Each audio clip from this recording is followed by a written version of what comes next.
So let's start with the upper face. I am Dr. Samia Javed, board certified dermatologist and practicing as an aesthetic physician. I'm a American diploma in regenerative medicine and founder of Cosmetic Skin Clinic. So skin layers की slide मैंने यहाँ पे क्यों show किया है because it's when we see the muscle we treat with Botox. हमने जब भी Botox inject करना है we are going to target the muscles. But whenever we are going to treat rosacea या open pores then we are stay on the superficial layer. लेकिन जब भी हमने मसल्स को रिलैक्स करना है उनको हमने रिंकल्स को ख़त्म करना है then we always treat muscles जो कि लाई करते हैं डर्मिस के अंदर. So quick skin layers. I hope doctor Momna ने काफ़ी सारी चीज़ें वैसे कवर कर दी हैं मेरी प्रेजेंटेशन की. This slide is really important and whenever we talk about upper face we are going to keep an eye on 7 different muscles of the upper face. So number 1 is frontalis. Number 2 is procerus. Number 3 is corrugator supercilii. Pointer इसमें से. Okay. So this is frontalis. This is procerus. This is corrugator supercilii. This is depressor supercilii. This is orbicularis oculi, temporalis, and nasalis. So whenever we are treating upper face, these 7 muscles are really important. इसके अंदर से कुछ muscles ऐसे हैं जो tricky हैं. We'll discuss them later on. See frontalis को note करें and when you raise your eyebrows, you will find either 2 bellies or 1 belly. आपके अक्सर पेशेंट्स के अंदर सेंटर में लाइंस आती होंगी जब भी वो अपनी आईब्रोज रेज करते हैं. I call it WiFi sign. जैसे वाईफाई के अंदर लाइंस बनी होती हैं उसी तरह से ट्रायंगल पैटर्न में सेंटर ऑफ द फोरहेड में लाइंस आती हैं जिसको मैं वाईफाई साइन कहती हूँ. And it's a very beautiful such patients have 2 bellies of frontalis. So हम हर पेशेंट को उनके मसल की एनाटॉमी के अकॉर्डिंगली ट्रीट करते हैं. इट्स नॉट लाइक कि आपने 2 यूनिट इधर और 2 यूनिट इधर लगा दी. You always assess the activity of the muscle, you always see the expression and then you inject. So इसके अंदर दूसरी चीज़ जो इम्पोर्टेंट है कि हम एक्सप्रेशंस कहाँ दे रहे हैं. So this picture is going to tell you कि हमारे expressions कहाँ हैं. So for the frontalis, we see expression here like this picture. Cross and जो पहले टेक्निक सिखाई जाती थी कि आप अपने आईब्रो को लेटरल कैंथस से मीडियल कैंथस से मिलाएंगे और जहाँ क्रॉस बनेगा you inject it. So you are going to inject it at the root of the procerus and then comes the corrugated supercilii. अभी I tell you depressor supercilii क्या करता है. कोरुगेटेड सुपरसिलाई के 2 पार्ट्स हैं. One is the belly and the other one is the tail. So whenever you are injecting corrugated सुपरसिलाई, take your needle away from the eye and 45 and then they will keep coming back to you. Paralyzing the muscle, but we never tell this to our patient. We tell them कि हम आपके muscle को relax कर रहे हैं, हम आपकी lines को गायब कर रहे हैं. We never tell them this word क्योंकि इसके बाद वो आपसे बोटॉक्स नहीं कराएंगे. Just tell them ये आपकी लाइंस को रिलैक्स कर देंगे, इससे आपके एक्सप्रेशन जो है लाइटन अप हो जाएंगे, एग्जैजरेटेड एक्सप्रेशन स्लो हो जाएंगे और आपकी जो फाइन लाइंस आ रही हैं वो खत्म हो जाएंगी. So always use relaxing of the muscle. Yeah, diminutions of the fine lines. Never use this word. This is for us. Being a doctor, we can use it and we know what it does. Then it's a neuroparalyzing the receptors जो कि muscle fibre पे present है. सो जब Botox उसको block कर देगा, acetylcholine release नहीं होगा, कॉन्ट्रैक्शंस नहीं होगी, मसल एक्टिविटी नहीं होगी और आपके फाइन लाइंस और रिंकल्स जो आ रहे हैं वो स्मूथ आउट हो जाएंगे और वो ठीक हो जाएंगे. There are so many indications head to toe. बहुत सारी मेडिकल कंडीशंस में भी हम ये यूज कर सकते हैं but here we are only going to talk about aesthetics indications. This is not my patient but here you can see कि ये हम हेमीफेशियल पाल्सी स्पैल्स में भी यूज कर सकते हैं. Like I said head to to.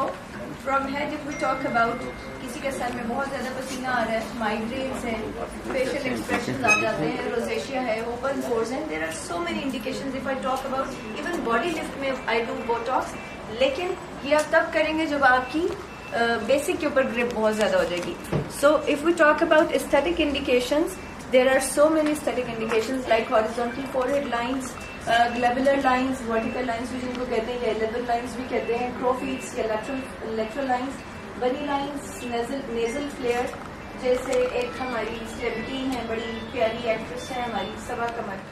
To the muscle relaxant and antibodies such as myoclopsychoids. मैंने कई पेशेंट्स में who are taking antidepressants उनमें भी साइड इफेक्ट्स देखे हैं कि उनके या तो रिजल्ट्स बहुत ज़्यादा एग्जैजरेटेड आते हैं जिससे उनके टोसिस या ड्रूप्स आ जाते हैं. So always take medication history including aminoglycosides, patients on muscle relaxants या antidepressants which is very important. Then you are going to reduce the dose of warfarin या अगर पेशेंट आपका कोई ब्लड थिनर ले रहा है. अदरवाइज ब्लड थिनर्स का जो पहले हम करते थे अब वो खत्म हो चुका है. कि आपके पेशेंट को काउंसल करना है कि आपको ऑलवेज टेल यू पेशेंट मैं नीडल लगा रहा हूँ, देयर आर 50% चांस कि आपको नीड पड़े, 50% चांस कि नीड ना पड़े. So there if there is no bruise you are lucky, if there is a bruise again you are lucky, you will get the good result. इसकी example आप ये दे सकते हैं पेशेंट को क्या हो गया, ये निशान हो गया. उसमें जब आप लोग उसकी ग्रेनुला भी यूज करते हैं हॉस्पिटल में, ग्रेनुला कॉमनली यूज होता है तो अक्सर आपको ब्रूस बन जाता है. It's just like that. बिल्कुल एब्सोल्युटली. तो वो फिर ज्यादा मिस हो जाएगा. एब्सोल्युटली कहीं पे भी नीडल लगनी है. यहाँ पे ब्रूस बनने से हाल ऑफ डिफरेंस. हाँ वो एस्थेटिकली अच्छा नहीं लगता. वो पेशेंट को समझाने के लिए पेशेंट को समझाने के लिए it's fine. Whenever you give any needle break to the patient, कोई भी प्रोसीजर करें just tell them there are 50% chances कि आपको ब्रूस बनेगा, लेकिन अगर नहीं बनता then we both are lucky. लेकिन अगर ब्रूस बन जाता है again nothing to worry about, क्योंकि बोटॉक्स की नीडल बहुत टाइनी सी होती है. We are giving very tiny eruption over there. तो आपने आर्निका, जैसे डॉक्टर साहबा ने बताया, आप आर्निका यूज कर सकते हैं as a homeopathic medication.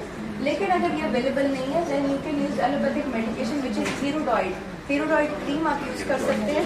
Apply to early और पेशेंट का ब्रूज जो है मैक्सिमम 2 to 3 डेज में ये खत्म हो जाता है. स्टिल अगर आप वेरी रिलक्टेंट कि मुझे मेकअप नहीं रिमूव करना, आप मेरा सिर्फ उतारना है, लिप मेकअप उतारना.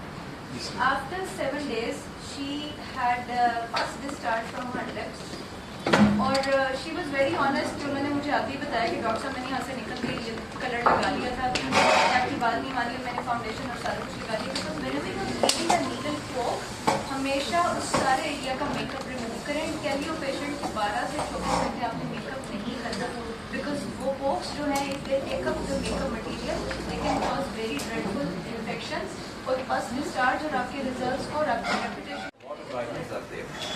Yes, even 20 years of girls. So, and what is the age limit for the elders? After 18 years, after 18 years, you can do any injectable treatment, but it is going to depend on the expression of the patient.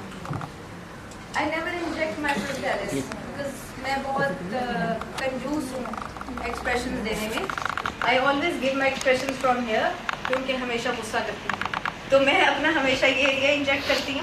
I never inject this area, so I always teach this कि जहाँ पे expression exaggerated है, you are going to relax that, you're going to bring it to the normal level.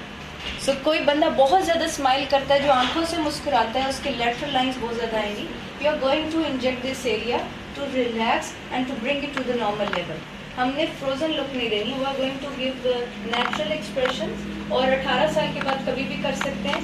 Exaggerated response जहाँ prefer करें उसको treat करना, लेकिन अगर आप फ्री एरियाज ट्रीट कर रहे हैं like I don't need this, तो इसलिए आपने असेसमेंट ज़रूरी है. जो हमने उन्होंने भी मेंशन की चीज़ मैं भी मेंशन कर रही हूँ कि जब आप पेशेंट से कंसल्टेशन करें you always assess each and everything. Patient बात कैसे कर रहा है, एक्सप्रेशंस कैसे दे रहा है, वो कौन सा मसल ज़्यादा यूज़ कर रहा है, then you treat it accordingly. और साथ साथ आप अपने मेंटल नोट्स बना रहे होते हैं कि अच्छा मैंने यहाँ इंजेक्ट करना है, यहाँ इंजेक्ट करना है. ठीक है. और कोई क्वेश्चन? 27 इयर्स की जो एज है ना, उससे अगर स्टार्ट कर लें तो रिंकल्स पड़ने से पहले ही आप उसको स्टैटिक पे ले आते हैं, इससे पहले कि वो स्टैटिक रिंकल्स में कन्वर्ट हो जाएं और फिर बाद में पेशेंट आए और फिर करें. जो इंटरेस्टेड होते हैं उनको आप 27 इयर्स की एज से आप लोअर डोज में रख के आप स्टार्ट कर सकते हैं. एब्सोल्युटली सेम वही चीज़. एग्जैजरेटेड रिस्पॉन्स इंटरनेशनल एक प्रोटोकॉल है 18 साल से ऊपर, you are legally allowed to do any injectable treatment. लेकिन आपने अपने पेशेंट को असेस करना है जहाँ पे एग्जैजरेटेड रिस्पॉन्स है. And interestingly you will see कि जो लोग प्रॉपर टाइम पे, नॉट फ्रीक्वेंट, हर महीने 2 महीने के बाद कोई आ रहा है, नेवर इंजेक्ट सच पेशेंट्स, क्योंकि उससे आपके पेशेंट के मसल में रेजिस्टेंस आ जाएगी due to formation of antibodies. तो उसके अंदर आपने जब भी रिपीट डोज देनी है at least wait for 3 to 4 months and then stage for a year. उनके एक्सप्रेशन जब 6 महीने बाद 4 महीने बाद वापस आते हैं, दैट्स इवन लेसर जो उनके डे 1 पे होते हैं. सो उनका मसल नेचुरली रिपेयर करता है और उनके एक्सप्रेशन रिड्यूस हो जाते हैं. दूसरी साइड पे साइड लिमिट ऑन एवरेज क्या रखनी चाहिए? सॉरी, ये तो यंगर एज की बात है। मसलन एक लेडी आपके पास आती है, she is 57 years of age or 60 years of age. But she is lack of persisting. collagen, loose skin, static wrinkles. Never treat such patients. Collagen in such patients not going to relax the muscle. तो उसमें हमने Botox use करना, उसमें हमने collagen induction therapy चाहिए. सो हमने as से ज्यादा एक्सप्रेशन देखना है. आप किसी मजदूर को देखेंगे जो धूप में काम करता है, उसकी लाइन ज्यादा है कि चाहे वो 25 साल का हो. आपने एज नहीं देखनी, आपने उसके लाइंस देखने हैं whenever you are dealing with botox. If you have to like go for both options, the Botox and the collagen stimulation, should we go for the Botox first or for the collagen stimulation first? I do everything all together, लेकिन उसमें आपका order ये होना चाहिए कि आपने जब Botox लगा दिए, you cannot tell your patient कि आपने स्ट्रेट लेटना है, मुझे बाकी लंबा सा प्रोसीजर करना है. Because after that you have to give massage to the patient and then you will do botox of the same sitting. अगर आपको गैप लेके आना है कि अच्छा पहले कौन सा करें बाद में कौन सा करें, आपने पेशेंट की पॉकेट देखनी है. Can they afford Lenimor Sculptra? If they can start with that. अगर नहीं देन स्टार्ट विद समथिंग जो लो कॉस्ट वाला है, जो उनको प्रॉमिसिंग रिजल्ट्स भी शो करें. So always you have to, जब आप कंसल्टेशन कर रहे हैं, ये सारी चीजें आप उसी में नोट करते हैं कि आपका पेशेंट की पॉकेट पे बर्डन तो नहीं आ रहा, आपके पेशेंट को रिजल्ट कौन सा ज्यादा चीज जल्दी देगी, पेशेंट हैप्पी किससे होगा. आप उसकी लाइंस गायब कर देते हैं ना, दे कम बैक टू अच्छा डॉक्टर साहब आप मेरे कोलेजन इंडक्शन भी करें, डॉक्टर साहब मेरे थ्रेड लिफ्ट भी करें. लेकिन अगर आप थ्रेड लिफ्ट दे देते हैं, फेस लिफ्ट नहीं आ रहा, they not come back to you for Botox.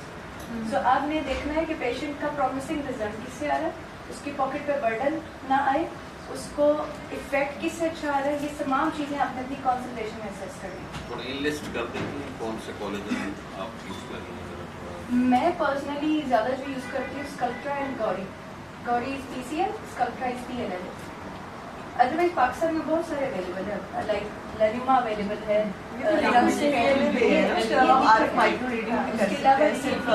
Scarlett है, लेजर्स भी है जो कॉलेजन सिंपल CO2 फ्रैक्शन लेते हैं, नॉन प्रोस्टेटिक अच्छा काम करता है. लेकिन आपने CO2 किया और साथ एक से अगर आप प्रोफाइलो नहीं करा रहे, आप EGL40 डाल देते हैं नॉन प्रोस्टेटिक, बिकॉज आप you can put on a non prostatic hydronic acid into a CO2 fraction laser surfacing, तो वो भी स्टैटिक लाइन में ओवरऑल स्किन टेक्सचर इंप्रूवमेंट में बहुत तो शदीद टाइटनेस देगी. अब आप लोगों ने सुना होगा एक न्यू हाइप आ चुकी है पॉलीन्यूक्लियोटाइड्स की, PDRN.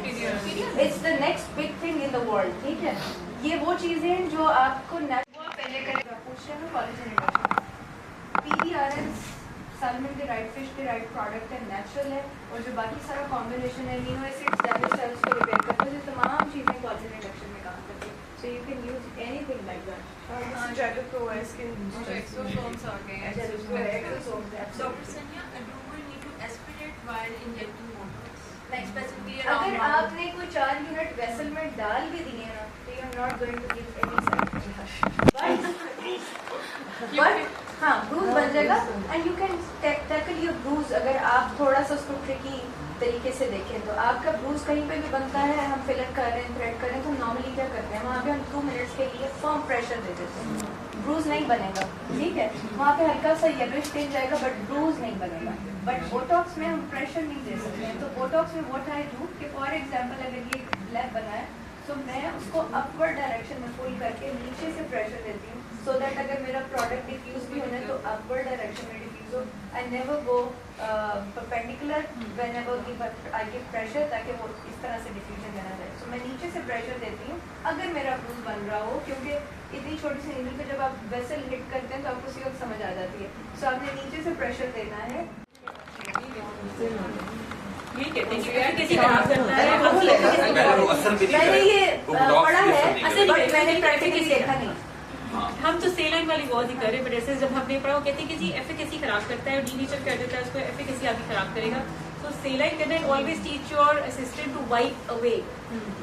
अब ये कि अगर आपका ये करंट तो always away from the eye upwards towards the forehead and on the lower face be not towards the daylight, away and downwards. ये बच्चों को असाइनमेंट देते हैं, बच्चों लंच में ये सर्च करेंगे. अच्छा, आपका सो मच जबरदस्त लेक्चर्स. आप ये बताएं कहाँ डीप इंजेक्ट कर रहे हैं और कहाँ चलें.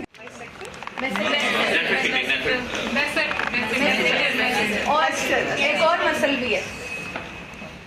आपने कहा कहाँ सुपरफिशियल ब्लैक बनाने हैं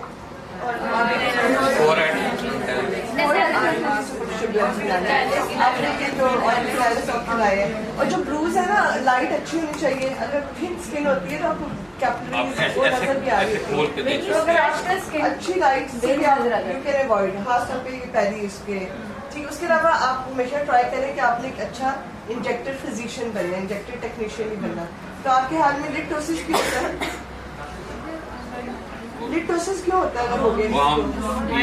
हेड और टेल से बाहर जी सर।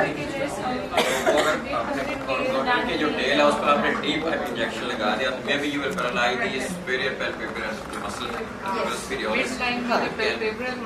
पैल्पेब्रल जो सुपीरियस है ना वो मसल जो है ना अगर कोरोगेटर में आप इंजेक्ट कर रहे हैं वो टुवर्ड्स आईज चला गया, इसलिए कहते हैं कि अपवर्ड रखें। तो लिवेटर सुपीरियरिस जो है ना पैल्पेब्रल सुपीरियरिस मसल उसमें चला गया। और अगर कौन सा मसल है जो 2 फिंगर से अबव हम अगर कोरोगेटर के साथ आइब्रोटोसिस क्यों हुआ है अगर हुआ है तो? और जुवेरिस क्या करता है? Soul elevator of your eyebrows. तो आपने आईब्रोज को क्यों बार बार कह रही है कि आपने लोअर वन छोड़नी है, लोअर फ्रंटालिस आपने छोड़ देना है। और वो जो वाईफाई साइन है उसमें आपने जब करने हैं ना तो आपने बिल्कुल बेबी बोटॉक्स की तरह छोटे छोटे हाफ लगाने हैं क्योंकि बेसिकली आप ये एरिया छोड़ना चाहते हैं ना। अगर आप सारा यहाँ तक कई लोग के रिंकल्स यहाँ तक करते हैं तो वो आपने उन्हें समझाना है कि हम इतने करीब से नहीं ट्रीट कर सकते। अगर करने हैं तो बेबी बोटॉक्स से थोड़ा बहुत कर दें क्योंकि this is the soul elevator. Frozen look हो जाएगी, गिरी आई उल्टा आपको कहेंगे आईब्रोज आपने गिरा दिए। तो आईब्रोज क्यों गिर रही है पता होना चाहिए। लिड प्रोसेस क्यों हो रहा है? मैडम ये आजकल बड़ा फैशन है जी, आते हैं आईब्रो लिफ्ट ये उठा आपका यहाँ पे एक ट्रायंगल बन रहा है, जी इमेजिनरी ट्रायंगल, ठीक है। जो ये मसल फाइबर्स हैं ये बेसिकली लिफ्ट दे रहे हैं और ऑर्बिकुलरिस ऑक्यूलाई के ये फाइबर्स आपको ड्रूप दे रहे हैं। So what you are going to do, you are going to relax these fibres so automatically ये ओवर एक्टिव होकर लिफ्ट दे देगा। Simple. There should be harmony between the elevators and the compressors. यहाँ से frontalis छोड़ते हैं, दो पर चढ़ जाएंगे थोड़े से। That's pro technique. हाँ, हेयर लाइन में देते हैं, this is the pro technique. के अंदर भी आप 2 यूनिट दें और साथ इधर दें तो ये लिफ्ट हो जाए। I do hair line, लेकिन वो pro technique, वो आप लोगों ने नहीं करना। और अंडर आई जो आई बैग्स हैं किसी को भी एटोपिक डर्मेटाइटिस है वैसे जरूरी नहीं था फैट हर्नियाइट करा, वैसे भी सोलन और आई बैग्स थोड़े से विदाउट फैट भी हो जाते हैं। वहाँ पे जब भी आप तो आई बैग जो है इसलिए आप लेटरली रहे बेबी बोटॉक्स वही करें। जेली रोल्स को ट्रीट करते हैं। Jelly rolls just water line के साथ इवन मैंने बेबी बोटॉक्स लगा के देखा है जिसका वर्स होना हो उसका वर्स हो जाता है। ये नहीं कि बेबी बोटॉक्स लगाए तो वो हमेशा ही सेफ रहेगा। इवन आपके अगर अंडर आई बैग्स हैं और आपकी मतलब थोड़े से वो किचनों के टॉपिक या वैसे रब करते रहते हैं तो बेबी बोटॉक्स कैन वर्स। ये नहीं कि बेबी बोटॉक्स हमेशा सेफ है। दिस टर्म हाँ अंडर आई आप मत करें और इसके लिए आप पॉलीलिप्टोटाइड आप पॉलीलिप्टोटाइड लगाएं, जेलिप्रो यंग आई लगाएं, मिक्सचर चीजों का डिफरेंट है। इसी तरह क्रोज फीट है अगर वो इतना हंस रहे हैं कि वो ज़ाइगोमैटिस मेजर तक पहुंचे हुए हैं तो आपने वो नहीं ट्रीट करने, आपने क्रोज फीट ही करनी है, इनको करना है तो ठीक है। मैं मैडम उसमें ये करता हूँ कि अगर पफी आइज बहुत ज्यादा है तो आप अगर मिलर एरिया फिल करते हैं उसका तो वो फिलर से करेंगे तो वो उसके काफी हद तक बराबर आ जाता है। स्ट्रेच दे देगा ना, उस पर भी प्रेफरेंस लेटरल फेस है तो ये स्ट्रेच देगा तो ऑटोमेटिकली मर्ज हो जाएगा। यहाँ आप फिर ये भी हो सकता है कि आप मोनो थ्रेड्स कर सकते हैं। वैसे boys and girls baby Botox कोई टर्म नहीं होती, ये सेल्फ जनरेटेड टर्म है। सो यू यूज करेगा और सराउंडिंग एरियाज को नॉकआउट करेगा, ठीक है। It even goes for the body, I lift body with the Botox. लेकिन अगर आपकी डिफ्यूजन ज्यादा हो जाएगी तो इर्द गिर्द के मसल्स भी नॉकआउट हो जाएंगे। So concentrated the Botox safer the areas, वो आपकी ज्यादा अच्छे रहेगा। तो दीज आर न्यू इनोवेशंस जो बोटॉक्स में आ चुकी है। नोज टिप बड़ी अच्छी होती है। और कोई क्वेश्चन किसी का? बच्चों को पूछ लो यार। I know you have 4 units, at least 4 units. ये इस्लामाबाद में हो रही है, फलानी में हो रही है। 4 units and for the slimming effect यहाँ पे भी आप साथ इंजेक्ट कर सकते हैं. समटाइम्स लोगों के ये मसल भी हाइपरट्रॉफी से नजर आ रहा होता है. 2 यूनिट्स है और टिप लिफ्ट करने के लिए 2 यूनिट्स है. 2 यूनिट इस पे दे सकते हैं हम. नहीं यहाँ पे देना और यहाँ यहाँ पे देना अलग करने की अलग. मसल का देंगे तो थोड़ी ना, अगर आप मसल में टिप में डालेंगे तो